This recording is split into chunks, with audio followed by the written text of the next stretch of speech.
Hi, gentlemen. How are you today? Doing very well, thank you. Thank you.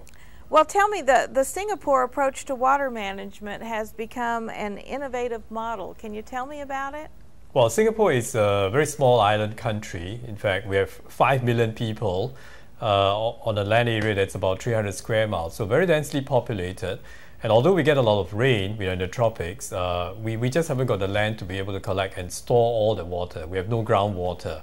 And so for us, since our independence 45 years ago, water has been a strategic priority. So we have invested in technology to ensure that we have a sustainable water solution going forward way into the future. So what we've done is to do recycling of water using advanced membrane technology to produce what we call new water. So new water is recycled water, and we do that on a big scale. We now have 5 new water plants. In fact, we developed that with partners like Kctu, and that supplies about 30% of what Singapore needs now. And going way into the future, we see that new water will be able to supply 50% of Singapore's water needs. Wow, that's impressive. Bill, is there any reason why that approach couldn't be adopted here? In fact, that approach is being adopted in the U.S. And in fact, some of the new technologies are being adopted even in, as we speak, in Wichita area. And that is, your local utility there is looking at capturing the tops of stormwater. What I mean by the tops is the excess water that would come down some of the rivers. And then treating it, and one of the technologies was with membrane treatment, and then storing it underground to prevent evaporation. So in fact, some of Singapore's technologies are being applied locally as well as throughout the nation.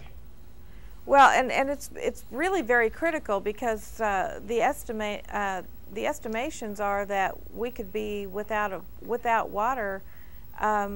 What was like in 50 years? Right now, the projections, if we take a look, there are some areas that are almost already out of water. If you look at the southwest, the southeast, all the way up to Atlanta, there are very scarce water. And this can also happen in the heartland as well. So what we need to do is continue with our self-education, development of technology, and creating a political will to support, and then also to invest in our infrastructure to make sure we do have the water when it's necessary. And as consumers, is there something we can do? I think there's quite a bit that can be done as far as educating ourselves. And part of that has been done, and I think this is one of the things that is so important that's been done over in Singapore, and that's the education of the public. And Mr. Koo can talk about that in their center. Okay. So besides just ensuring water supply, we make sure that the consumers also understand the value of water through our water conservation programs. We consume about 40 gallons of water per person per day. And we have an education center, the New Water Visitor Center, where we explain to the public the technology of new water, so that people understand that this is an important source of water. And we invest a lot in research, and we are encouraging Singapore, positioning Singapore to be a global hub of water knowledge and water solutions. We call it a global hydro hub. We attract companies from all over the world, like Kctu. There are 21 research centers already set up in Singapore, and every year we have an annual gathering of the top people in water from all over the world, experts, leaders, and we call it the Singapore International Water Week. And in June this year, we had the 3rd Singapore International Water Week that attracted 14,000 people from 112 countries. Wow. That is really incredible.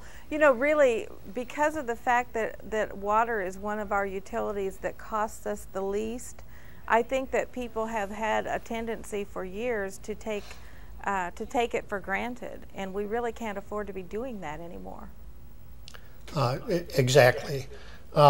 We need to put the full price of water, and this is part of the education, is understanding how much it does cost.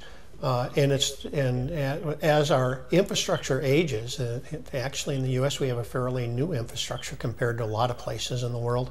As it ages, just like a car, we have to repair it, and those costs are going up. And we have to ultimately replace it, just like a car. You build and buy a new one, and this is one of the areas where the education from our utilities are so important to us to let us know what the real cost of water is and what it's going to be in the future. And we are going to have to see water prices go up.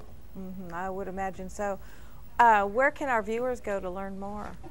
Well, for Singapore, you can, of course, come and visit Singapore in our Newater Visitor Center, but you can go onto our website, siww.com.sg. Very cool. In the U.S., each one of our utilities produces a consumer confidence report, which gives information about the quality and quantity of the water coming. And also, the U.S. EPA has a lot of good information. You just Google EPA and water, and you can get that up. And then there's a lot of local organizations that have some very good information on conservation and appropriate use of water. Well, gentlemen, I really appreciate you joining us today. All right. Well, thank you.